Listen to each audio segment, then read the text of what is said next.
હર હર મહાદેવ. નમસ્કાર. આજે આપણે એવી મોટિવેશનલ સ્ટોરીની વાત કરીશું જેઓ પોતે શૂન્યમાંથી સર્જન કર્યું છે, ઝીરોમાંથી હીરો બન્યા છે. નાની વયે કાચી વયે જ્યાં ભણવાની ઉંમર હતી ત્યારે પોતે હીરાના કારખાનામાં કામ કર્યું છે, બહુ લાંબા સમય સુધી સંઘર્ષ કર્યો છે. પછી ફરી તેઓ એક ન્યૂઝ ચેનલ સાથે જોડાયા. સંજોગોનું બનવું થયું, એ ન્યૂઝ ચેનલ પર બંધ થઈ. ફરીવાર સંઘર્ષનો મોકો મળ્યો અને એમણે ફરી સંઘર્ષ કર્યો અને પોતાની જાતે ઉભર્યા. આ સમયગાળા દરમિયાન આત્મહત્યાથી લઈ ઘણા એવા ડિપ્રેશનના એમના ભોગ શિકાર બન્યા, આત્મહત્યાના વિચારો આવ્યા. એમાંથી ઉભરી અને અત્યારે બનાસતક જે આપણે ચેનલ જોઈ રહ્યા છે, રોજ આપણે વિડીયો જોતા જોઈએ છીએ રાજભાઈનું, એવા આપણા મુખ્ય મહેમાન શ્રી રાજભાઈ ગજ્જર, એમનું આપણી ચેનલમાં સ્વાગત કરીએ છીએ. ખૂબ ખૂબ સ્વાગત છે રાજભાઈ. આભાર સાહેબ. રાજભાઈ, વાત કરીએ તો નાનપણની ઉંમરમાં આપણે પિતાની છત્રછાયા ગુમાવી. નાનપણમાં તમે જ્યારે પિતાને મહેનત કરતા જોતા હતા ત્યારે તમારા મનમાં શું વિચારો હતા? હવે મોટા થયા, સમજણા થયા, તો એ તમને યાદ કેવી આવે છે અત્યારે?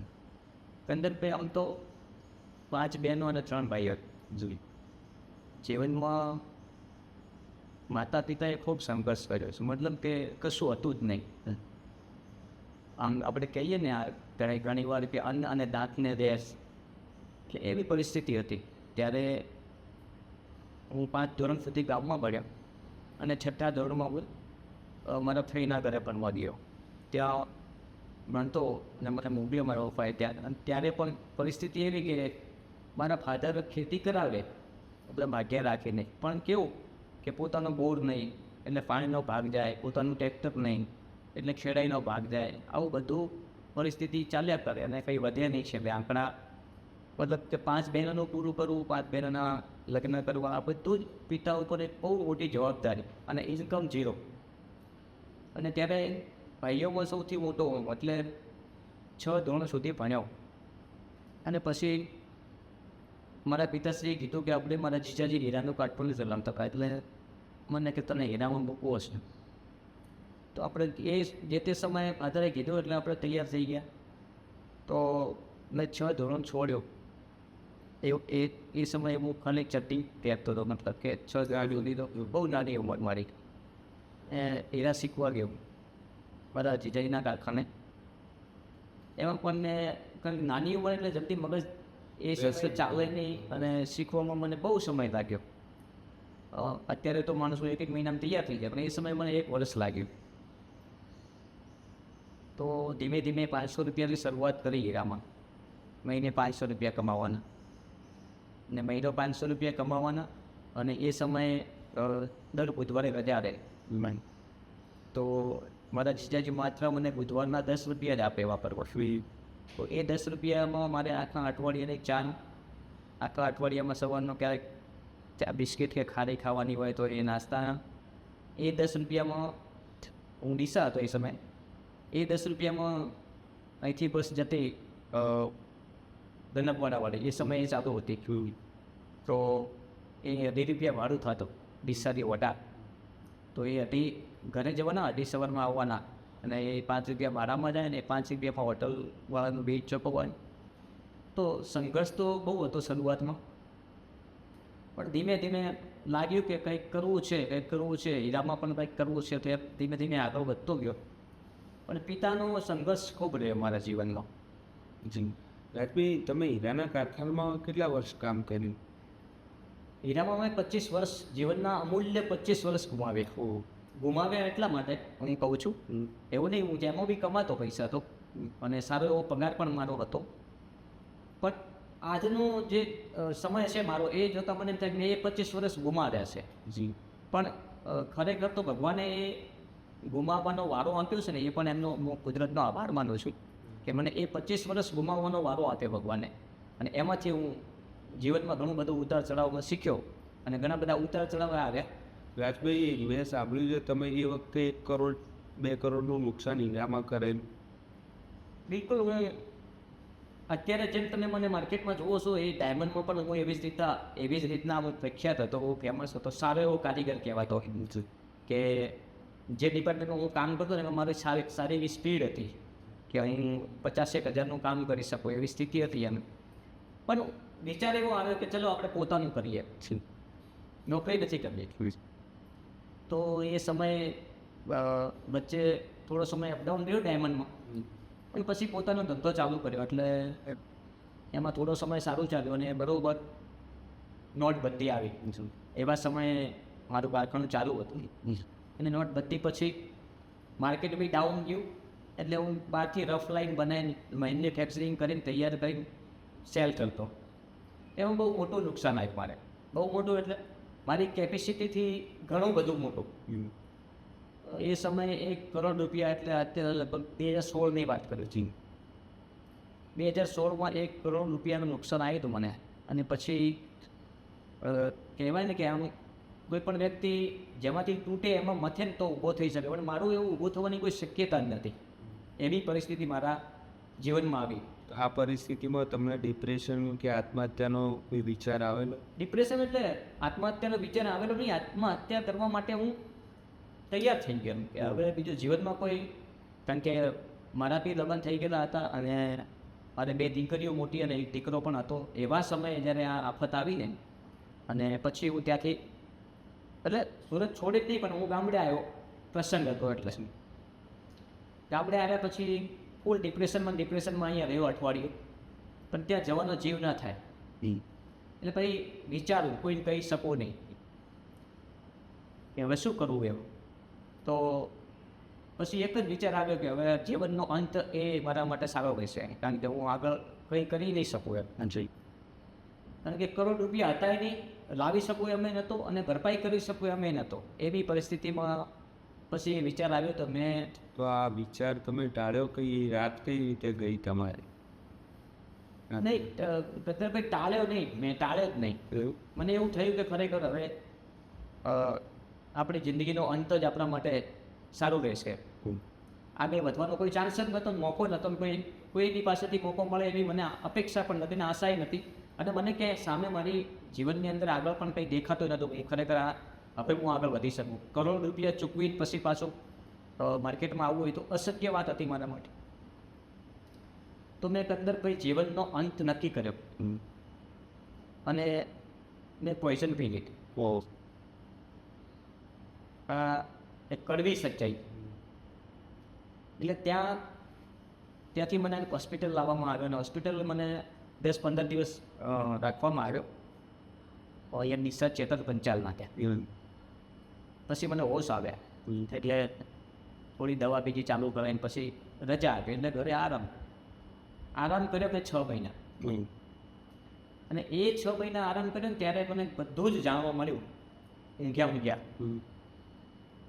કે જીવનમાં શું મહત્ત્વનું છે, જીવનમાં કોણ આપણું છે, અને જીવનમાં ખરેખર શું કરવું જોઈએ, અને જીવનમાં શું ના કર્યું હોત તો સારું હતું. આ બધા જ વિચારો સતત એ ખાટલામાં પડ્યા મારા મનમાં ચાલતા જ રહેતા હતા. અને એવા સમયે આપણે કહી શકીએ જ્યારે તમારી પડતી આવે ને, આપણે કોઈને દોષ નથી આપતા, નહીં પરિવારને નહીં કોઈ નહીં, પણ પડતી આવે ત્યારે ખરેખર પરિવાર પણ આપણો નહીં સેવાતો. રાજભાઈ, તમે દેવાની ભરપાઈ કરતી વખતે જમીન વેચીની તમારા ભાગની, ત્યારે એ રાતે તમારા ઉપર શું વીત્યું હતું? બિલકુલ જમીન વેચી મારા ભાગની. અમે 3 ભાઈઓ છીએ, તો નુકસાન મેં કર્યું છે તો મારા ભાઈઓને કેમ ભોગવવાનો? આપણો સ્વાભાવિક છે કે આપણે જ કર્યું છે તો આપણે ભોગવીએ નહીં. અને ફાધર એ ટાઈમે હયાત હતા, આ જ્યારે થયું ત્યારે. તો મારા ફાધરને મેં કીધું કે મેં કર્યું છે ને, તો આપણે જે બાપ દાદાની જે આવતી હોય ભાગમાં, એ મને મારા ફાધરે કીધું કે તને તારા ભાગની જમીન આપી દઈએ, અને એમાંથી તને જે તને યોગ્ય લાગે તું કરજે એમ. તો યોગ્ય તો આ હતું કે મારે અમુક તો એવા સંબંધોએ મને મદદ કરી હતી કે હું આ પ્લેટફોર્મ ઉપર નામ નહીં લઉં, પણ એવા સંબંધોએ મને મદદ કરી હતી કે મારે એમને જમીન વેચીને પણ આપવા જ પડે આ પૈસા. નહીં તો મેં એક એવા પોઝિશનમાં જે મેં પોઈઝન પીધું, આત્મહત્યાનો પ્રયાસ કર્યો, તો સ્વાભાવિક છે ફરિયાદ પણ સામેવાળા લોકો ઉપર દાખલ થઈ હતી. પણ મને એવું થયું કે અમુક લોકોએ કે મને નિસ્વાર્થ ભાવે મદદ કરી હોય. આજે ખરેખર હું તમારા માધ્યમથી નામ લઈ શકું છું કે મને એવા સમયે ભરતસિંહ વાઘેલાએ મદદ કરી હતી. એમનો ઋણ ના ભૂલી શકું છું. એમના પરિવારનો આજે પણ મારા ઉપર હાથ છે ને, એ સમયે પણ હતો. તો મને એવું થયું કે એમનો પૈસો મારે ના રાખી શકે, હું રાખી જ ના શકું. તો એવા ઘણા ઉતાર ચઢાવ આવ્યા હતા એ વખતે, પણ એ સમયે પછી વિચાર કર્યો કે હવે અમુક લોકોને તો મને આપવા જ છે. આ એક મારી નીતિ હતી કે સાચા વ્યક્તિના પૈસા આપવા પડે. તો મેં મારી જમીન વેચી, નિર્ણય કરી દીધો કે હવે આખરી ક્ષણ એ જ છે કે આ જમીન વેચો તો આમાંથી શક્ય બને. બાકી પરિવાર પણ એવો આર્થિક નહોતો કે મને એમાં મદદ કરી શકે. ભાઈઓ બી મારા નાના હતા બે, અને ફાધરની જેમ વાત કરી એમ કે ખેતી કરીને ગુજરાત ચલાવતા હતા, બીજી કોઈ ઇન્કમ હતી નહીં પરિવાર. અને પછી જમીન વેચીને એ ભરપાઈ કરી. એટલે પછી ત્યાં એવું લાગતું હતું કે હવે આપણે પતી ગયા. ઘણી વાર અત્યારે બી સાંભળું છું, ઓલો ડાયલોગ તો યાદ આવે છે, પડી ગયા પડી ગયા. પણ કુદરતને કંઈક બીજું મંજૂર હોય છે. જ્યારે જ્યારે જીવનમાં તમારા જીવનમાં કોઈ ઉતાર ચઢાવ આવતા હોય, કોઈ તમને મોટી ઠોકર વાગવાની હોય અથવા વાગી ગઈ હોય, તો તમારે હતાશ નહીં થવું. મને ત્યાંથી એ જાણવા મળ્યું કે જીવનમાં ક્યારેય હિંમત નહીં હારવાની, જીવનમાં ક્યારેય હતાશ નહીં થવાનું, જીવનમાં ક્યારેય પણ નેક્સ્ટ ટાઈમ આ વિચાર નહીં કરવાનો કે તમારે દુનિયા છોડી દેવી છે. કારણ કે ભગવાન તમારા બધા જ દરવાજા જ્યારે બંધ કરી દે ને ત્યારે ચોક્કસ એક દરવાજો ખુલ્લો રાખે છે, પરંતુ તમને ત્યાંથી નીકળતા આવડવું જોઈએ. અને એ મને આવડી. ભાઈ આટલા મજબૂત બન્યા, પણ તરત જ આપ જેવા બજારમાં બિઝનેસમાં જોડાવા માગતા હતા, જોડાયા અને બીજો ઝટકો તમને મળે. જે ગુજરાત લાઈવ કરીને ચેનલ્સમાં આપ જોડાયા, ગ્રાઉન્ડ ઉપર કામે કર્યું, પણ એ ચેનલ બંધ થઈ ગઈ. હા, હું શરૂઆતમાં હું તમને કહું ને કે પરિવાર એવું વિચારતો હતો કે આ જ્યારે પોઈઝન પીધા પછી હું ઊભો થયો, એટલે પરિવાર એવું વિચારતો હતો કે આને હવે આપણે ગામમાં એક નાની અમથી દુકાન કરી આપીએ, કારણ કે હવે આ જીવનમાં કંઈ કરી ના શકે. મેનું હોય ને સમાજમાં, પરિવારના મેનું હોય ને, આપણે પોઈઝન પીધું હોય, આત્મહત્યા તરફ ગયા હોઈએ તો એક મેનું હોય આપણા નાના સમાજોમાં. પણ એ વ્યક્તિ ઉપર વીતતી હોય એટલે એ પોતે જ જાણતો હોય કે મારી પર શું વીતે છે. તો એવો નિર્ણય પરિવારે કર્યો કે હવે આને આપણે ગામમાં કંઈક દુકાન કરી આપીએ. પણ મારો ધ્યેય ત્યારે પણ અલગ હતો કે હું બેસી રહ્યો એવો વ્યક્તિ નથી. ભલે મેં આ મારા જીવનમાં બની ગયું, પણ હું ગામ પૂરતો સીમિત વ્યક્તિ નથી. મારા આત્માને પૂછ્યું એટલે મારા આત્માએ જ મને કીધું કે તું ગામ પૂરતો સીમિત નથી, તું કંઈક કરી બતાવીશ અને તું કંઈક કર. એટલે મને જે તે ટાઈમે ડાયમંડમાં હતો ત્યારે સમય નેશનલ ન્યૂઝ ચેનલ મુંબઈની છે, એના ડાયરેક્ટર જોડે મારા થોડા રિલેશન હતા. હું એક્ટિવ તો હતો જ પહેલાં, ડાયમંડમાં હતો ત્યારે બી એક્ટિવતા મારી બહુ હતી, લોકોના સંબંધો જાળવવા, વધુ લોકોના સંપર્કમાં આવવા, બધું મારા જીવનમાં બહુ પહેલેથી જ હતું. એમ કુદરતે એટલી બક્ષિસ મને આપી દીધી. એટલે પછી એ મેં ત્યારે તો મારી પાસે મોબાઈલ બી નહીં, ઊભો થયો ત્યારે નાનો ઓલો મોબાઈલ પણ નહીં, એટલે હું બીજાના મોબાઈલમાંથી મને વાયા એનો ઓનલાઈન સંપર્ક મેળવ્યો અને મેં એમને સંપર્ક કર્યો મુંબઈ. તો અમે મારા ફુવા સસરા છે અને ફઈના દીકરા છે, એ બંનેનો હું આજે તમારા માધ્યમથી પણ આભારી છું કે એ મારા કપરા સમયમાં પણ મારી સાથે હતા, મને ઊભો કરવામાં પણ મારી સાથે હતા, આજે પણ મારી સાથે છે. ઘણીવાર એવો સમય આવે છે ત્યારે તમારી સાથે કોઈ હોતું નથી. સાચી વાત. અને એક મારો ત્યાં સુરતમાં એક મિત્ર છે, મહેશ રાયકા કરી, એ પણ મારા કપરા સમયમાં પણ મારી સાથે હતો, આજે પણ મારી સાથે છે. આવા ક્યારેક ક્યારેક જ તમને લોકો મળતા હોય. અને એવી જ રીતે જેમ તમને કીધું કે ભરતસિંહ વાઘેલા, એમને હું આત્મીય ભાઈ માનું છું. એ સમયે પણ મારી સાથે હતા, આજે પણ મારી સાથે. એટલે આ ભગવાનના મોકલેલા લોકો હોય છે તમારા માટે આપણા જીવન. હા, આ મેં બહુ જાણ્યું. આવું બધું મને આવા કપરા સમયમાં મને એનાલિસિસ કરવા બહુ મળ્યું. પછી હું એ મારા ફુવા સસરા અને આ મારા કુટુંબી ભાઈ થાય, આરડી સુથાર અને ડાયાભાઈ કરીને છે મારા ફઈના દીકરા, બંને મારી સાથે મુંબઈ આવ્યા. અને ત્યારે કે મારું નસીબ કંઈક બીજું કામ કરતું હતું અને મારા નસીબને કંઈક બીજું જોતું હતું. એટલે મને એ જ્યાં મેં સંપર્ક કર્યો ને ત્યાં મને આમાં લઈ ગયા. અને એમના સંપર્કમાં એક ભાઈ સહારા ન્યૂઝ ચેનલમાં કામ કરતા એક વ્યક્તિ સાથે મારી મુલાકાત થઈ. એમણે મને, કારણ કે ફ્રેશ એકદમ, મને ન્યૂઝ એટલે શું અને કઈ રીતે કામ કરવું, બસ મને લગન લાગી કે મારે કામ હવે ન્યૂઝમાં કરવું છે, રિપોર્ટર બનવું છે. અને ટીવી ચેનલમાં જોઉં ને એટલે મને એવો આઈડિયા આવ્યો.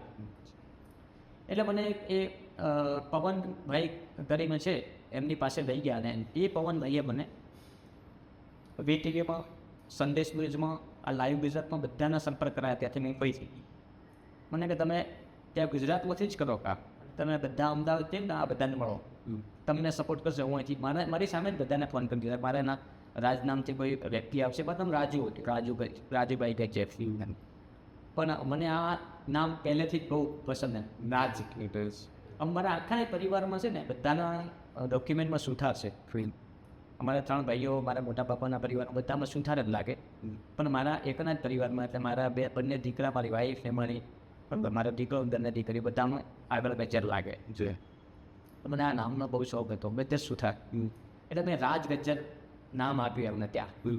મારું નામ રાજ ગજ્જર છે અને હું આ રીતના આવું છું, મને મોકલ્યો.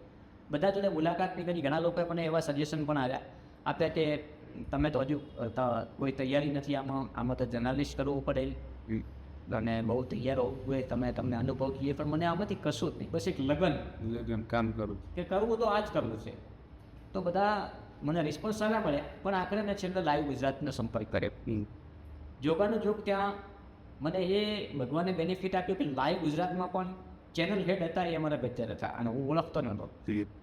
પણ જ્યારે મેં નામ આપ્યું ત્યારે પણ એમને સામેથી કીધું, એમનું નામ પણ હું તમારા માધ્યમથી લઉં કે જીગર ગજ્જર નામ છે, જેઓ અત્યારે ગુજરાતની અસ્મિતા દૈનિકના માલિક છે, ન્યૂઝપેપરના.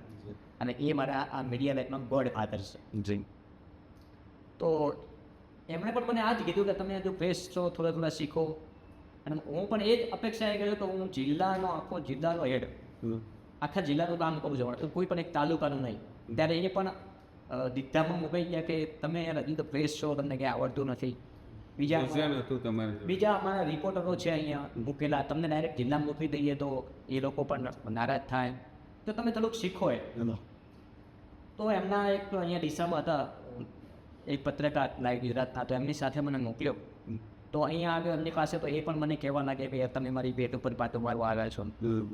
મેં કીધું ભાઈ મારે કોઈને રોટલો છીનવવો નથી, મને ખાલી તમે શીખવો. જીગરભાઈ મોકલ્યો છે તમે મને શીખો. આવી રીતના ધીમે ધીમે લાઈવ ગુજરાતમાં શેર કર્યા. લાઈવ ગુજરાતમાં કામ કરતા હતા, પછી ચેનલ બંધ થઈ. તો 4 વર્ષ પહેલાં તમને તમારે પોતાની ચેનલ સ્ટાર્ટ કરવાનો વિચાર ક્યારે આવ્યો અને કઈ રીતે કર્યો? એ કોરોના આજુબાજુમાં લાઈવ ગુજરાત ચેનલ બંધ થઈ. અને ત્યાર પછી એવું વિચાર આવતો કે હવે શેમાં જોડાવું એમ. તો એક મિત્ર હતો મારો, એને મને આ સ્લોગન આપ્યું, બનાસ તક. એને જ બનાવી હતી, પણ મને એ શબ્દમાં વધારે રસ લાગ્યો. એટલે મેં એને કીધું કે આ બહુ મસ્ત નોન છે એમ, મને આપી દે. સ્વાભાવિક છે કે ભગવાનને કંઈક સારું મંજૂર હશે. ભાઈ મારો મિત્ર હતો, મારી ભાવનાઓને સમજ્યો, મારી લાગણીઓને સમજ્યો, એટલે મને કહે તું લઈ ગયા.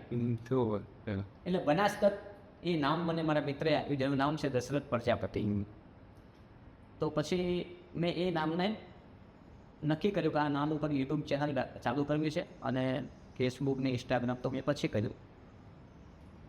તો યુટ્યુબ ચેનલ બનાસ તક આજથી 4 વર્ષ સમથિંગ, આમ તો 5 વર્ષ પૂરા થયા. મારા જ ગામમાં પહેલાં જ નવરાત્રિમાં, પહેલાં જ નોરતામાં મારા ગામના આખા જ બધા જ વડીલોની સાથે મેં એ લાઈવ ગુજરાતનું ઓપનિંગ કર્યું. પહેલાં જ નોરતે, નવરાત્રિના પહેલા જ દિવસે, આજથી 5 વર્ષ પહેલાં. અને પછી બસ ધીમે ધીમે આમ લાઈવ ગુજરાતમાં હતો ત્યારે ખૂબ એક્ટિવ હતો. મેં ખેડૂતોના સૌથી વધારે પ્રશ્નો ઉઠાવ્યા લાઈવ ગુજરાતમાં, અને 2 બાક બોલ્યો. બિલકુલ ચાલુ સરકારની સામે પણ મેં ખેડૂતો માટે બોલ્યો. એટલે ખેડૂતોમાં એ કંઈ મારો ચહેરો ફેમસ થઈ ગયો કે આ ખેડૂતોનો અવાજ છે. કારણ કે ખેડૂતનો દીકરો હતો, એટલે એટલો તો આપણને સમજણ હોય કે ખરેખર ખેડૂતની શું વેદના હોય છે. એટલે પછી મેં આ બનાસ તકની શરૂઆત ત્યાંથી કરી. બનાસ તકમાં શરૂઆતના દિવસોમાં રાજભાઈ સંઘર્ષ કેવો હતો? લોકોને મળતા, તમને બાઇટ્સ આપતા કે તમને વેઇટિંગ કરાવતા? સંઘર્ષ કેવો રહ્યો શરૂઆતના દિવસે? આ લાઈન એવી છે કે પહેલાં તો પ્રભાવ તમારો, તમારી રહેણી કેણી, તમારી પર્સનાલિટી. એટલે મેં એ નક્કી કર્યું કે રહેવું તો પર્સનાલિટીથી રહેવાનું, લોકોને મળવું તો પર્સનાલિટીથી મળવાનું. ને તો શું અત્યારે સોશિયલ મીડિયાનો યુગ છે ને, તો હાલ તમે પણ જોતા હશો કે છેલ્લા 5 વર્ષથી સોશિયલ મીડિયાનો એવો યુગ છે કે પત્રકારત્વ છે ને એ ખતમ થઈ રહ્યું છે ધીમે ધીમે. સોશિયલ મીડિયા આવ્યું ત્યારથી મેં એ પત્રકારત્વ અને સોશિયલ મીડિયા ઇન્ફ્લુએન્સર તરીકે બંનેની ભૂમિકામાં હું આવી ગયો. પછી મને એમ થયું કે હવે ખરેખર એકલું માત્ર પત્રકારત્વ જરૂરી નથી, સોશિયલ મીડિયા ઇન્ફ્લુએન્સર તરીકે પણ કામ કરવું છે. તો ધીમે ધીમે બનાસ તકમાં જે રીતના હું લાઈવ ગુજરાતમાં ખેડૂતોનો અવાજ બને તો બનાસકાંઠામાં પણ એ જ થિયરીથી એ જ તાકાતથી મેં કામ કર્યું ગ્રાઉન્ડ ઉપર. અને મને સૌથી વધારે આનંદ એ વાતનો થયો કે મેં ફિલ્ડ સૌથી વધારે કરી. મને લાગે છે કે અત્યારે બનાસકાંઠામાં ઘણા બધા પત્રકારો છે, નામાંકિત પત્રકારો છે, અને ઘણા એવા પત્રકારો છે કે આપણને ખૂબ સારી સલાહ પણ આપીએ છીએ. ઘણા એવા પણ છે કે આપણાથી એમને બળતરા પણ થશે. આ હું હેક કહું છું. કારણ કે જ્યારે કોઈ એક જ લાઈનમાં ઘણા લોકો વર્ષોથી મહેનત કરતા હોય અને ત્યાં જ હોય, અને ઘણા લોકો ઓછી મહેનતમાં ઘણી સફળતા મેળવી હોય, તો એની પાછળ એનો પોતાનો સંઘર્ષ હોય છે, પોતાનો સમય હોય છે, અને ત્યારે જ એ બનતો હોય છે. કોઈ એક માણસ ઘરે બેઠા બને ને વર્ષો જ ના. આપણે હું તો દાખલો એવો છે, ઘણા લોકો એવું કહેતા હોય તમે તો હમણાં જ આવેલા છો, તો હું પણ એવો જ દાખલો આપું કે પ્રધાનમંત્રી પણ હમણાં જ આવ્યા હતા. અત્યારે દુનિયામાં ધક્કો પામે, પહેલાં પ્રધાનમંત્રી તો હતા જ ને. તો પછી એવું નથી હોતું કે તમે 2 વર્ષથી આવ્યા છો તો તમે આગળ ના જઈ શકો. તમે 1 વર્ષમાં પણ હરણફાળ પ્રગતિ કરી શકો છો, જો તમને એક લક્ષ્ય હોય તો. અને મેં અત્યાર સુધી આજે પણ એક લક્ષ્ય સાથે કામ કરી ગયું. સાચી નક્કી સાચી દિશા. બિલકુલ. રાજભાઈ, હું વાત કરીશ કે તમારા જીવનમાં તમારી માતાના આશીર્વાદનું શું મહત્વ છે, એને કઈ રીતે આપો છો તમે? આ સંઘર્ષ જે તમને મળ્યો અને આ તમને સફળતા મળી. માં એક એવો શબ્દ, એ માત્ર શબ્દ નથી, માં એક એવો અવતાર છે કે મેં આ બધું થયું મારા જીવનમાં. તમને હમણાં મારી આપવીતી કરી, એ આખી આપવીતીમાં મારા માટે જો કોઈ સૌથી વધારે રડ્યું હોય તો એ મારી માં છે. આપણે એ ટાઈમે આપણા માટે કંઈક એમના મોઢેથી એવો શબ્દ પણ નીકળ્યો હોય, કારણ કે આપણે એ સમયે રોંગ હતા, પણ તોય એ શબ્દમાં પણ આપણા માટે લાગણીઓ હોય. માનસિક સ્થિતિ તમારી એ સમય બરાબર ના હોય તો તમારાથી બોલાઈ ગયું. હા, માં પણ બોલે ને, બિલકુલ બોલે. માં પણ શું ખખડાવી શકે, દીકરા તમે રોંગ હો તો તમને કહી શકે. તો માના આશીર્વાદ બહુ છે મારી ઉપર આજે પણ. સૌથી વધારે કંદરભાઈ મારા માટે હાલ વેદના એટલે દુઃખની બાબત એ છે કે આજે ખૂબ સારો સમય છે, પણ પિતાશ્રી નથી. આપની સફળતા અમે જોવા બોલતા. હા, થોડો સંઘર્ષ કરતો હતો, એટલે ત્યારે બી મારે કંઈક પિતાશ્રી સાથે કંઈક બોલવાનું થાય ને ત્યારે બી મને એક જ શબ્દ આજે પણ યાદ આવે. એ મને એક જ શબ્દ, એક જ વારંવાર એક જ શબ્દથી મને વર્ણવતા. આ બધું મેં કર્યું ને મારા જીવનમાં, મેં કર્જ કર્યું મારા માથે, મતલબ દેવું કર્યું, પોઈઝન પીધું, બીજા ઘણા બધા વણોકો આવ્યા છે જીવનમાં. સમયગાળા દરમિયાન તમારો પણ ફરિયાદો પણ થઈ. હા, હું તમને કહું, પણ મારા ફાધરનો એક જ શબ્દ મારા માટે કે તારી મારે બહુ જરૂર છે. એ શબ્દ આજે યાદ આવે છે કે અત્યારે મારે એમની જરૂર છે, નથી વાત. પણ કુદરતને મંજૂર નહીં હોય એમને જોવાનું, પણ આજે માં જોઈ રહી છે બધું કે દીકરો કેટલો સફળ થયો, એની શું પરિસ્થિતિ હતી, આજે શું છે. તમારો બીજો સવાલ શું? કે તમારા એ સમયગાળા દરમિયાન તમારા પર ફરિયાદો પણ થઈ. હા, તો તમે ડર્યા નહીં? બિલકુલ. ફરિયાદો થઈ પણ સારી બાબતમાં થઈ હોય ને ત્યારે કુદરત આપણી સાથે હોય. ફરિયાદો આપણે કોઈ વિદ્યાર્થીઓ માટે, એમના વિદ્યાર્થીઓના ભવિષ્ય માટેની ચિંતા કરી, વિદ્યાર્થીઓના એના 18 વિદ્યાર્થીઓનો અવાજ બન્યો હતો. એમની સાથે ખોટું થઈ ગયું હતું અને એ બધું જ ઓનલાઈન હતું, પેપર ઉપર. એમાં કંઈ હું ખોટો નહોતો, પરંતુ મને ખોટો પાડવા માટે અમે 3 પત્રકાર હતા. અમને ખોટા પાડવા માટે ખૂબ મહેનત કરી સામેવાળા લોકોએ, પણ આખરે એમાં સફળ ના ગયા. છેલ્લે 8 મહિના સુધી સામેવાળી વ્યક્તિ અમારી સામે જજુગ્યા અને પછી અમે એમાં એ કેસ જીતી ગયા. તો અમે સાચા હતા ત્યારે જીત્યા ને, તો ત્યારે બી મારી હિંમત ડબલ થઈ. કોર્ટમાંથી ત્યારે એનું રિઝલ્ટ આવ્યું ને 8 મહિના પછી, પણ એ 8 મહિના દરમિયાન હું હાર્યો નહોતો. ઘણા લોકો એવું કહેતા કે તમારો જે ફરિયાદી છે એ એટલો સક્ષમ વ્યક્તિ છે, એની એટલી બધી કોચ છે કે તમારે લાઈન છોડવી પડશે. પણ નક્કી કર્યું હતું કે હવે પકડી છે તો છોડવી નથી, પરિણામ જે પણ આવે. એટલે એ સમયે જ્યારે કેસ જીત્યા ત્યારે એ વ્યક્તિએ કીધું હતું કે તારી સામે કોઈ લડી નહીં શકે, પ્રેક્ટિકલી કોઈ નહીં લડી શકે. એટલે એના પણ ભલે મારો ફરિયાદી હતો પણ એના પણ આશીર્વાદ મળ્યા અને નવું જાણવા પણ મળ્યું.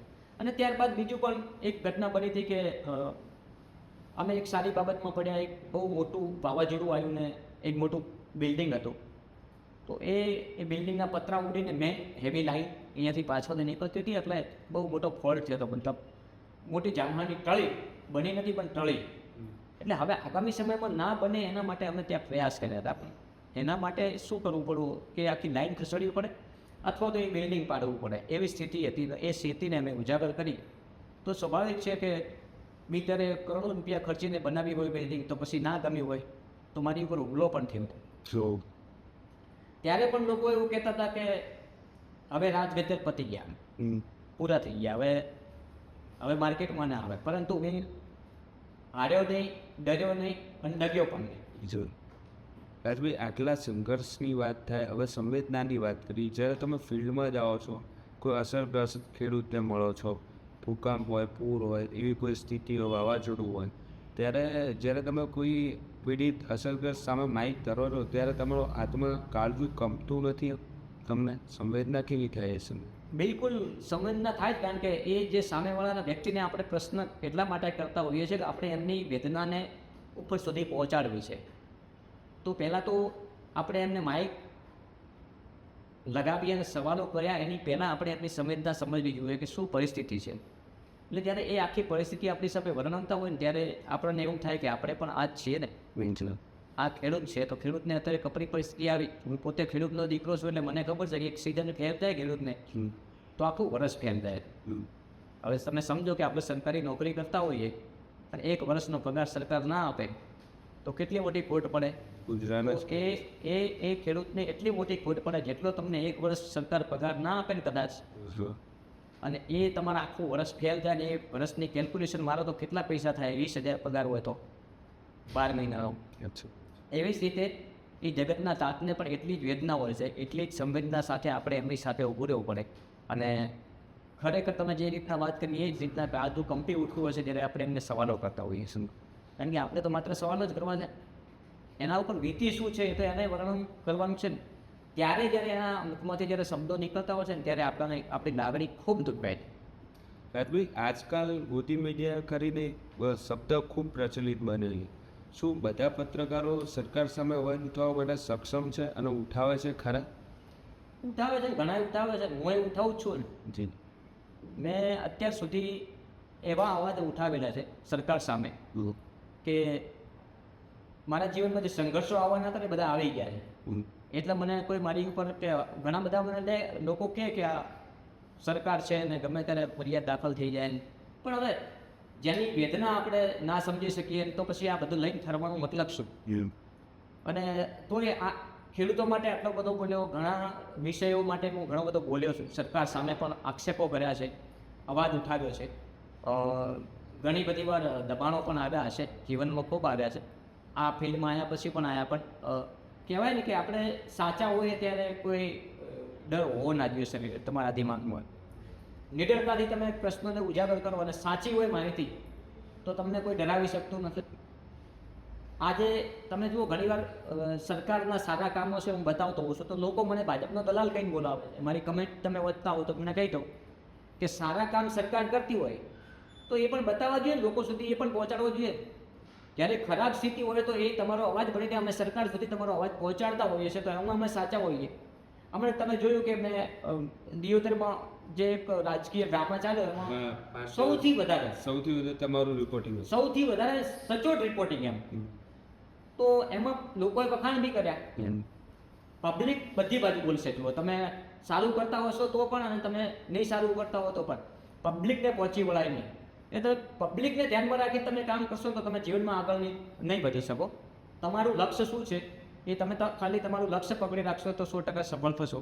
અને જે રીતના હું થયો છું ને મારા લક્ષ્ય સાથે જ સફળ થયો. પબ્લિક શું કહેશે તમને? પબ્લિક તો બધું જ કહેશે. તમે સારું કરશો તો તમને સારા કહેશે, ક્યારેક એક ભૂલ થઈ ગઈ હશે તો તમને માફ પણ નહીં કરે. પણ હા, પબ્લિકનું પ્લેટફોર્મ છે એટલે પબ્લિકની વેદનાઓ વધુમાં વધુ આપણા પ્લેટફોર્મ ઉપર સરકાર સુધી પહોંચે તો એ આ માધ્યમ એવું છે એટલે આપણે પહોંચાડવું જોઈએ. પણ ક્યારેક સરકાર તરફથી સમજો કે આપણે કલ્પના કરી હતી કે આપણા વિસ્તારમાં ઠેક નર્મદાનું પાણી ગામના તળાવમાં આવશે, તો એ કઈ રીતે આવ્યું અને એનાથી શું ફાયદા થાય છે તો આ લોકો સુધી વાત નહીં પહોંચાડવાની, તો એમાં આપણે દલાલ થઈ ગયા. એટલે જો પબ્લિકને બધી બાજુ બોલવાનું હોય એટલે આપણે આપણું લક્ષ્ય શું છે. મારું લક્ષ્ય છે કે સારું બતાવવાનું, સારું થયું હોય તો સારું બતાવવાનું, કોઈને તકલીફ પડતી હોય તો એનો અવાજ બનવાનો, સરકારી કચેરીઓમાં કોઈના કામ ના થતા હોય તો માથે ઉભા રહીને કરાવવાના અને ડંકાની ચોટ ઉપર કરાવવાના. એટલે પબ્લિક આપણને અત્યારે માને છે. રાજભાઈ, તમે વાતમાં એક દબાણની વાત કરી, તો ક્યારેક પત્રકારત્વમાં તમને કોઈ ઓફર મળી છે જેના લીધે આપણે અમુક એડવર્ટાઇઝમેન્ટ હોય કે અમુક પક્ષ માટે કે અમુક પ્રોપોગેન્ડા માટે કામ કરવા માટે કોઈ એવી ઓફર મળી અને તમે ઠુકરાવી હોય એવું? ઘણીએ મળતી હોય ઠુકરાવી દેવી પડે ને ક્યારેક ઠુકરાવી દેવી પડે, જી.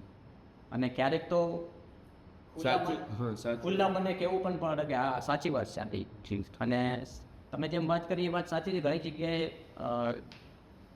ભ્રષ્ટાચાર થતો હોય ક્યાં, અને આપણને કોઈ વિસ્તારમાંથી અપેક્ષા હોય કે આ વ્યક્તિના પ્લેટફોર્મ ઉપર આ વ્યક્તિ બોલશે એટલે આપણી પર ફોન આવ્યો હોય કે તમે આવો, અહીંયા આવું થઈ રહ્યું છે, અને આપણે જ્યારે ત્યાં ગયા હોઈએ અને ત્યાં ગયા પછી અમને આખું કવર કર્યું હોય એટલે ત્યારબાદ ફોન ચાલુ થાય, ફોન બી ચાલુ થાય, તમને મળવા પણ બોલાવે, આ સ્ટોરી નથી ચલાવવાની, ના ચલાવતા એની તમને ઓફરો પણ થાય, બધું જ થાય.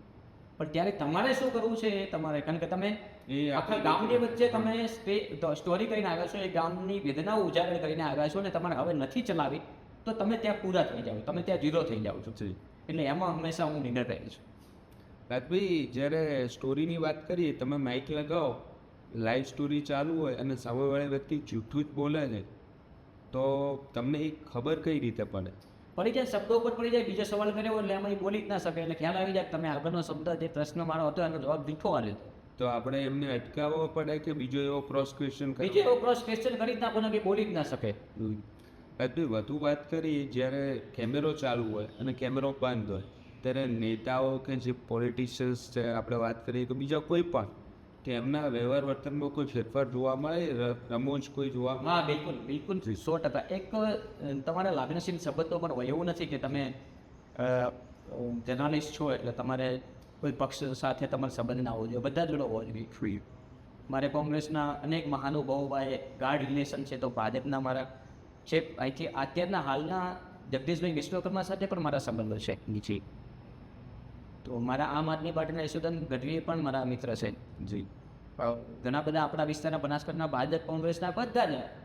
જ્ઞાનીબેન મારા બેન છે, તો જ્ઞાનીબેન માટે હું લોકસભામાં વન સાઈડ કામ કરેલું છે, તો શું કોંગ્રેસનો વ્યક્તિ થઈ? અત્યારે ભાજપના પણ કેટલાક મારા મિત્રો, અંગત મિત્રો છે. હમણાં જ ભાવથરા જિલ્લો અલગ પડ્યો તો એના જે જિલ્લા પ્રમુખ આવ્યા નવનિયુક્ત, એકદમ નાની ઉંમરના, પહેલેથી જ મારા મિત્ર છે, પ્રમુખ હવે થયા છે. તો મારે શું એની જોડે સંબંધ નહીં રાખવાના? લાગણીશીલ સંબંધો બધા જ હોવા જોઈએ. તો પણ લોકોને એવું નહીં ગમતું. ધારો કે તમે કોંગ્રેસનું ચલાવ્યું હોય અને કોંગ્રેસના લોકોને મળતા હો ત્યારે તમને ક્યાંક ભાજપ તરફથી પણ એવો રિસ્પોન્સ આવતો હોય, અને તમે ભાજપ સાથે મળતા હો, ભાજપના કેટલાક આગેવાનો સાથે તમારી મિત્રતા હોય, સંબંધો હોય, લાગણી ભર્યા સંબંધો હોય, તો તમે એમને મળતા હો ત્યારે તમને એ બાજુથી એવો રિસ્પોન્સ જ મળતો હોય. પણ ખરેખર એવું ના હોવું જોઈએ. મારું એવું માનવું કે લાગણી ભર્યા સંબંધો બધી જ જગ્યાએ હોવા જોઈએ. જેમ કે પક્ષની વાત કરીએ તો ભાજપ કોંગ્રેસ સામસામે લડે છે, પરંતુ અંદરો અંદર એમના ગાઢ સંબંધો રિલેશન હોય છે, સારા રિલેશન હોય છે, અને હોવા પણ જોઈએ ને. એ તો એક વિચારધારાની વાત છે.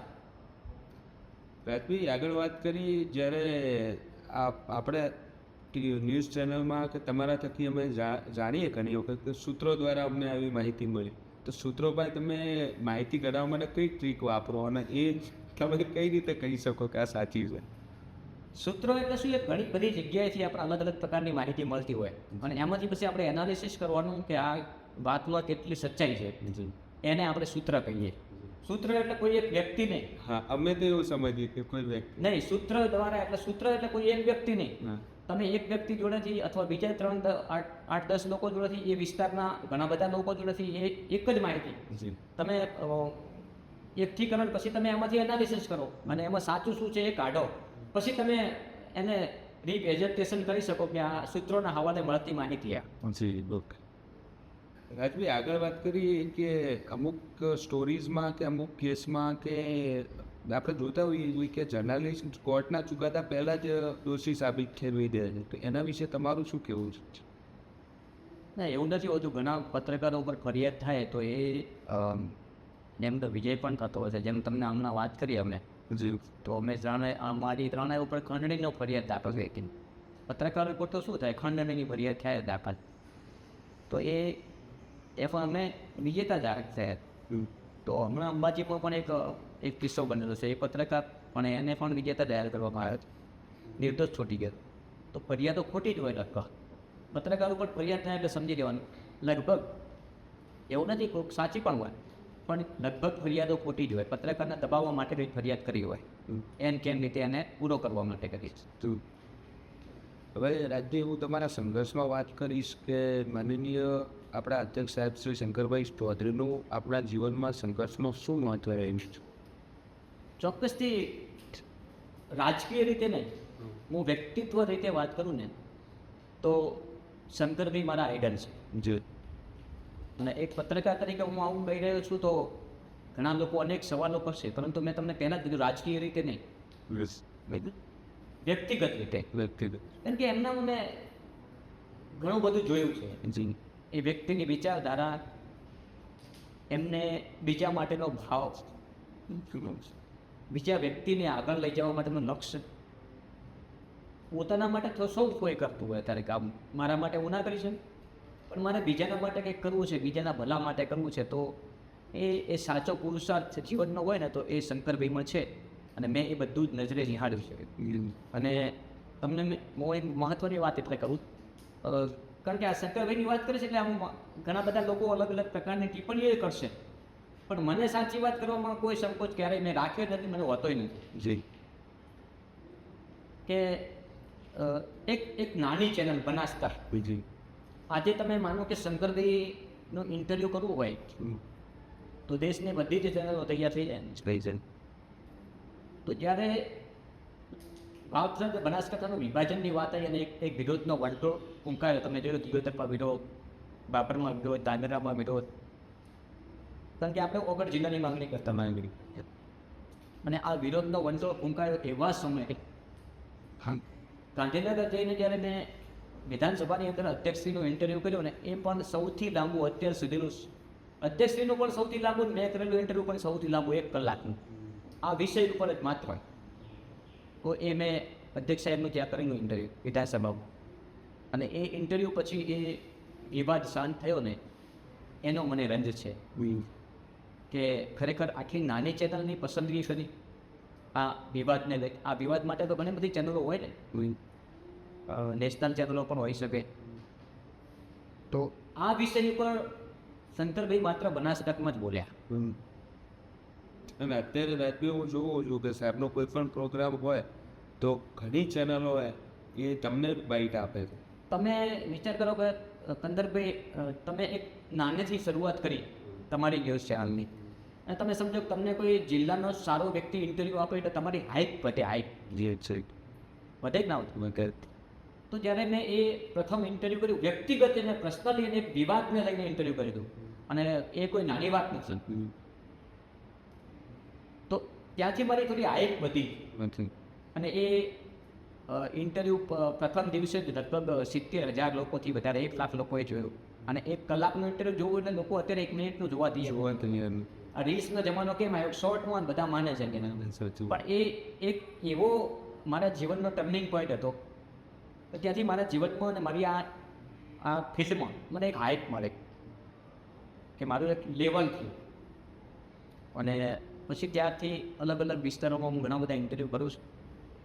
રાજભાઈ, બીજું રાજકીય તો નહીં, વ્યક્તિત્વની દ્રષ્ટિએ શંકરભાઈ સાહેબની વાત થઈ.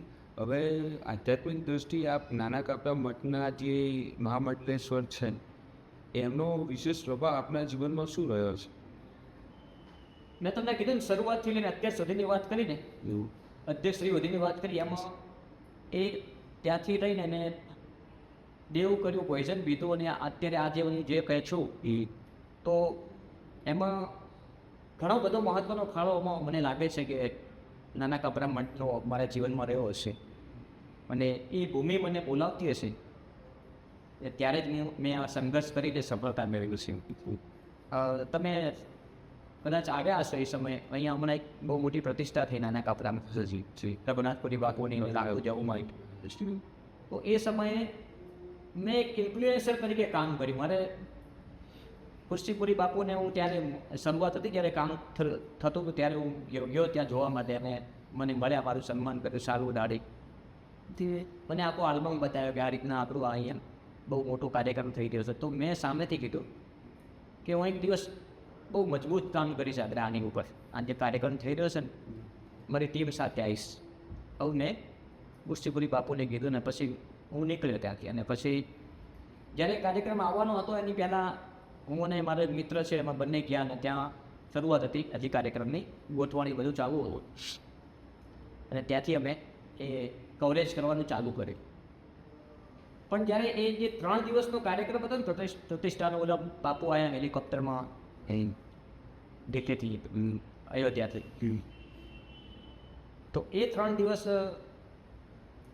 બાપુએ મારી નોંધ એવા પ્રકારે લીધું કે હું સવારે 6 વાગે, મારું ગામ નજીક હતું એટલે મને રહેવાની બી સગવડ તો આપી જ હતી. હું સવારે 6 વાગે કમ્પ્લેટ ત્યાં મારો પગ પડી ગયો વડાથી, અને રાતના 3 વાગ્યા સુધી હું ત્યાં રહેતો. તો હું 3 વાગ્યા પછી ઘરે ક્યારે ગયો ને પાછો આવ્યો ક્યારે, એની નોંધ ખુરશીપુરી બાપુને હતી. અને હું જ્યારે સવારે 6 વાગે ત્યાં પહોંચતો ને કવરેજ માટે, તો ત્યાં બધા જ આરામ કરતા, કારણ કે આખી રાત કાર્યક્રમ ચાલતો, ડાયરા ને એવું બધું બહુ ચાલતું, અને પબ્લિક એટલી બધી હતી ને, પુષ્કળ પબ્લિક આવતી. અને ત્યાં મેં જે કામ કર્યું છે ને 3 દિવસ નિસ્વાર્થ ભાવે, કોઈ આર્થિક અપેક્ષા તો હોય, કોઈ ધાર્મિકતામાં શું અપેક્ષા હોય? ધાર્મિકતામાં અપેક્ષા શું હોય? આપણો જ વિસ્તાર હતો અને બહુ સારું કાર્ય થઈ રહ્યું હતું. માતાજીની પ્રતિષ્ઠા હતી, અને એક અલગ પ્રકારની પ્રતિષ્ઠા કે એ આખા ગુજરાતની નજર ત્યાં પડી. ઉપરથી આમ જોઈએ તો ખરેખર કુંભ જેવું લાગતું હતું એ સમયે પણ. અહીંયા રાજભાઈ મિની કુંભ યોજવા, હા, એ હું તમને વાત કરું. એટલે ત્યારથી મને એક લગની લાગી કે ખરેખર આ મંદિર અને આ મઠ અને આ જગ્યા માટે હું શું કરી શકું. તો હું બીજું તો કંઈ ના કરી શકું, આ મંદિરને આધ્યાત્મિક ને ધાર્મિકતાને ઉજાગર તો કરી શકું જ. આવો મેં સંકલ્પ લીધો.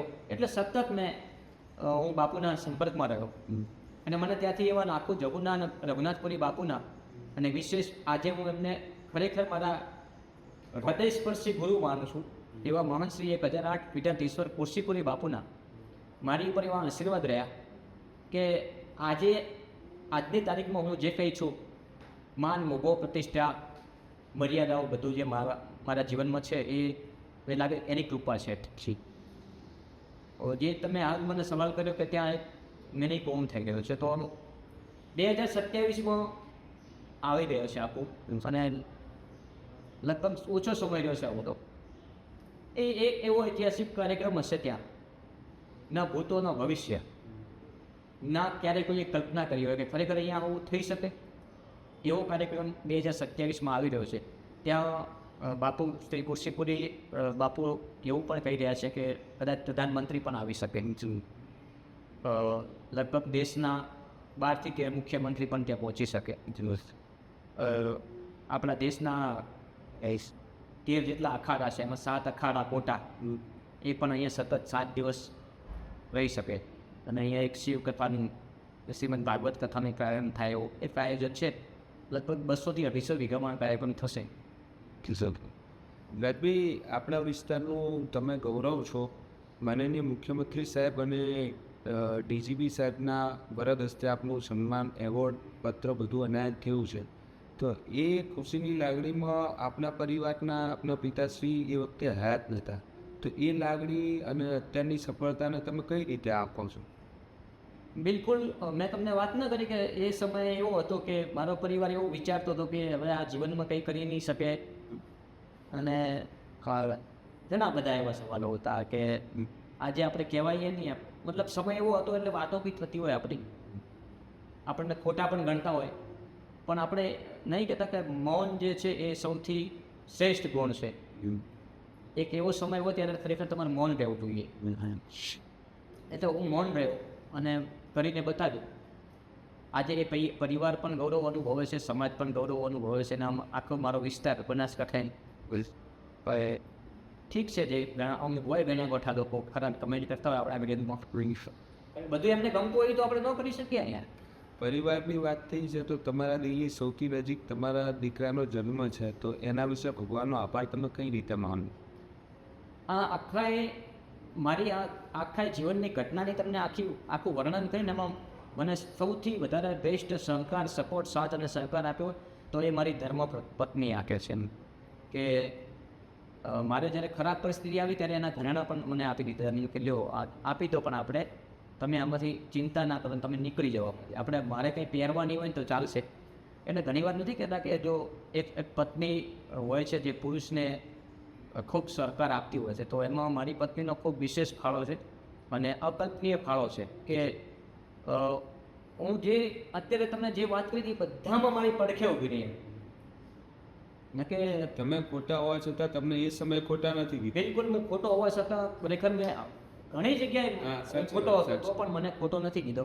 અને હંમેશા સપોર્ટ કર્યો, હિંમત આપી છે કે કોઈ નહીં, આપણે ભવિષ્યમાં સારું થશે, આજ ને તો કાલે. આપણે જો કોઈનું ખરાબ કર્યું છે અને હકીકતમાં ખરાબ કર્યું એક સમય મારો ખરાબ ચાલ્યો હતો. સચિન, તો એવા સમયે હું તમને કીધું એમ કે મારે જ્યારે આ દેવું થયું એવા સમયે સુરત હતો, મારા 2 દીકરીઓ પર આ દીકરાનો જન્મ થયો. ત્યારે મારા ફાધર આવ્યા હતા. તો એમને પણ કારણ કે સૌથી મોટો ભાઈ હતો, મારા બંને નાના ભાઈને દીકરા હતા અને મારે નહોતો, એટલે એમને પણ એટલો જોઈને ગયા છે. મારે પણ એક દીકરો હતો. પણ ફાધરને ગયા પછી જીવનમાં ઘણા બધા સારા વળો ગયા મારા જીવન. ઘણી વાર નહીં હતું કે આપણે તો આ રોડ તો ખખડગજ છે, ધબિસ્કો રોડ છે, ગાડી ચાલતી નથી, આમ ગાડી ચલાવીએ તો. આજે હું ખરેખર એવું માનું છું કે મારા જીવનમાં હાલમાં કોઈ પંપ જ નથી. વન વે બમ્પ બહુ હતા જીવનમાં, એ બધા પંપ નીકળી ગયા. સર્ચિંગ રોડ બનાવે ને એવું કહે છે. એ તમારી પોઝિટિવ મેન્ટાલિટી અને તમારા સંઘર્ષ સામે વિજયનું પરિણામ છે. બમ્પ તો આવે છે પણ હવે તમારી મેન્ટાલિટી એટલી પોઝિટિવ અને સંઘર્ષ કરવાની શક્તિ તમારામાં એટલી છે ને હવે, એટલે એ તમને રાજભાઈ લાગતું નથી. બીજું કંદરભાઈ, કુદરતનો આભાર માનું છું અને દેવી દેવતાઓનો પણ આભાર માનું છું. મારી કુળદેવી અને મારી માં જનેતા જે છે એના પોતેડેથી મળેલી મને દુઆ જે મારા દીકરાના સ્વરૂપમાં મને મળી કે મારો દીકરો અત્યારે આધ્યાત્મિક છે, નાની ઉંમરે પણ 5મા ધોરણમાં ભણીને 6ઠ્ઠા ધોરણમાં આવ્યો છે અને એટલો બધો તેજસ્વી છે કે આપણે પછી એવું લાગે કે પોતાના દીકરા તો વખાણ હોવું કરે, પણ કરવા જેવો હોય તો દીકરાને પણ કરવા જોઈએ. તો કે થોડા સમય અગાઉ મને એ સવારે સ્કૂલમાંથી આવે ને એટલે સાંજે ઘરે એવું અલગ અલગ તાસ પત્તા આવે કલાકના, તો આખે પટ્ટી બાંધે, કલાકના અલગ અલગ પત્તા અલગ અલગ કલરમાં મૂકી દે છે પટ્ટી બાંધે. એટલે મેં કીધું આ કંઈ જાદુગર આપણે નથી કરવાનું, આપણે એના સપના ઊંચા છે. એ અત્યારે આજે પણ કહે છે કે હું પપ્પા મને તો કહી શકે મારો દીકરો છે, પણ સારા ધારો કે આપણે મંત્રી શ્રી પ્રવીણભાઈને બોલાવે તો મળવા આવે ને રસ્તાની, તો એ ઉંમરમાં પણ એવું નહીં કે મને મોટા વ્યક્તિ મળે એટલે બધું ગભરાઈ જાઉં. એકદમ બેબાક બિંદાસ વાત કરતો હતો. પ્રવીણભાઈએ પૂછ્યું કે શું બનવાનું છે, એટલે ગુજરાતમાં સૌથી નાની ઉંમરનો આઈએસ બનવા માગ્યું છું. એવા ઘણા બધા મારા મિત્રો છે આઈએસ એમને મળ્યા હતો, પણ એને એવું નહીં કે આટલા બધા કલેક્ટર કે આઈપીએસને એવું મળું તો આપણે ઘણા લોકો શું નાના પોલીસને એમને ડરી જતા હોય. એનામાં આજે પણ મારી નિડરતા એનામાં પણ જોવા મળે. તો એને મને એ સમયે કીધું કે પપ્પા જાદુગર નથી, મને શિક્ષક આ શીખવાડે સ્કૂલમાં. તો પછી મેં બીજા દિવસે એમના શિક્ષકનો સંપર્ક કર્યો અને કીધું કે આ શું છે, એટલે મને એમના વિગતવાર સમજાવ્યા કે એ બંધારણથી બધું જ જોઈ શકશે, તમે હાલ એને કંઈ કહેતા નહીં, જે કરે એને કરવાનું. પછી વિજ્ઞાન મેળો આવ્યો આખા જિલ્લાનો, બનાસકાંઠા જિલ્લાનો. એ ટાઈમે વિભાજન હતું દિયોદર ખાતે, અને ત્યાં અધ્યક્ષ સાહેબ પણ હતા. એમની હાજરીમાં એણે કર્તવ્ય બતાવ્યું કે બંધ આપોથી તમે તમારા પર્સમાંથી કોઈ પણ નોટ કાઢી નાખો તો એ નોટ કઈ છે, એનો સિરિયલ નંબર કયો છે, કોઈ પણ તમે આઈડી પ્રૂફ કાઢી નાખો તો કહી દે, તમે ગૂગલમાંથી સર્ચ મારીને ફોટો બતાવો તો બંધ આપોથી કહી દે કે આ છે, તમે કંઈ પણ લખીને આપો તો એ વાંચી બતાવે, કોઈ પણ પુસ્તક આપો તો એ વાંચી બતાવે. અને એ લગભગ મેં પોતે જ ત્યાં હું હાજરી હતી મારી, એટલે મેં જ વિડીયો બનાવ્યો હતો. તો વિડીયો લગભગ 2 મિલિયન ચાલ્યો હતો. અને એ વિડીયો જોઈને આપણા કહી શકાય કે આ ઈસરોના અધિકારી વૈજ્ઞાનિક એક મારા ઘરે પણ આવ્યા હતા જાત નિરીક્ષણ કરવા, ખરેખર આ શું છે. તો એક દિવ્ય શક્તિ એનામાં છે અને એ મેડિટેશન ધ્યાન થકી આ એને પ્રાપ્ત કરી છે. અને મને એના શિક્ષકે એવું કીધું કે આ આમ તેમ યથાવત રહેશે ને, હજી આની પ્રેક્ટિસને ચાલુ રહેશે તો આ છોકરા માટે સરકારને પરીક્ષા પદ્ધતિ પણ બદલાવી પડશે, કારણ કે આની સામે કોપી પડી છે ને પેપરની, તો આખી એને તૈયાર થઈ જશે. એટલે એટલો તેજસ્વી છે આજે પણ, અને ખૂબ આધ્યાત્મિક છે. આવું મને ખબર છે, નહીં કરવું કે ના કરવું, પણ એ ચોક્કસથી બંને ટાઈમ દીવાબત્તી કરવાની, અને ખૂબ આધ્યાત્મિક છોકરો છે. આ મારા જીવનમાં સૌથી મને મૂડી આપી હોય ભગવાને, તો આ મને આજે એવું થાય છે કે આ મારા જીવનમાં જે થયું એ માત્ર એક વણાટ જ હતા, ખરાબ સમય જ હતો. બાકી હું પોતે ખરાબ નહોતો. જો હું પોતે ખરાબ હું તો મારા ઘરે આવો દીકરો ના હોય, એ પોતે ખરાબ હોય તો આજે હું સફળ ના હોઉં. એટલે કુદરતનો આભાર માનું છું કે મને ખરાબ નથી માન્યો છું. કુદરત ત્યારે જેને ખરાબ માને એટલે પૂરું કરી આપે, પણ મને પ્રગતિ કરાવી, મને સફળ બનાવ્યું, અને આજે હું સફળ છું. આપના દુઃખી આપની આ વાર્તા, આપની જે આ સંઘર્ષ અને આજે આપણે વાત અમારા જોડે શેર કરી, એના થકી અમારા જે વ્યુઅર્સ છે, આપણા સમાજને એક પોઝિટિવ ઇન્ટેન્ટ મળે. તમને જ્યારે તમારા વિશે મેં જાણ્યું, લોકોમાં જ્યારે મેં ચર્ચા કરી, મને સાંભળવા મળ્યું, તો મને લાગ્યું કે આ સ્ટોરી દરેક માણસ સુધી પહોંચવી જોઈએ, અને આ રિયલ છે, કોઈ વાર્તા કે કોઈ ઇતિહાસ કે એવું છે નહીં. તો એનાથી લોકોને પ્રેરણા મળે. ગમે તેવી ખરાબ પરિસ્થિતિ જીવનમાં આવે તો આપણે ગભરાવાનું નથી. આજે નહીં તો કાલે આપણને સફળતા મળશે. રાજભાઈ, હવે આગળ વાત કરીએ. તમે લોકોને પૂછવીને આપો છો એમ હું થોડો ઘણો ટ્રાય કરીશ. હું જર્નલિસ્ટ તો નથી, પણ એક આપણે રેપિડ રાઉન્ડ કરીશું. એમાંથી તમારે બેમાંથી એક જ પ્રશ્ન તમારે આન્સર આપવાનો રહેશે, બરાબર? અને હું એવું ઈચ્છું છું કે થોડો સાચો અને સચોટ આપો, વિચારવાનો સમય ના લેતા. હવે તમને અઘરું શું લાગે રાજભાઈ, હીરા ઘસવા કે જર્નલિઝમ કરવું? અત્યારે હું જે ફિલ્ડમાં છું એ. શેનાથી પત્રકારને વધારે ડરવું જોઈએ, નેતાઓની ધમકીથી કે નેતાઓની ઓફરથી?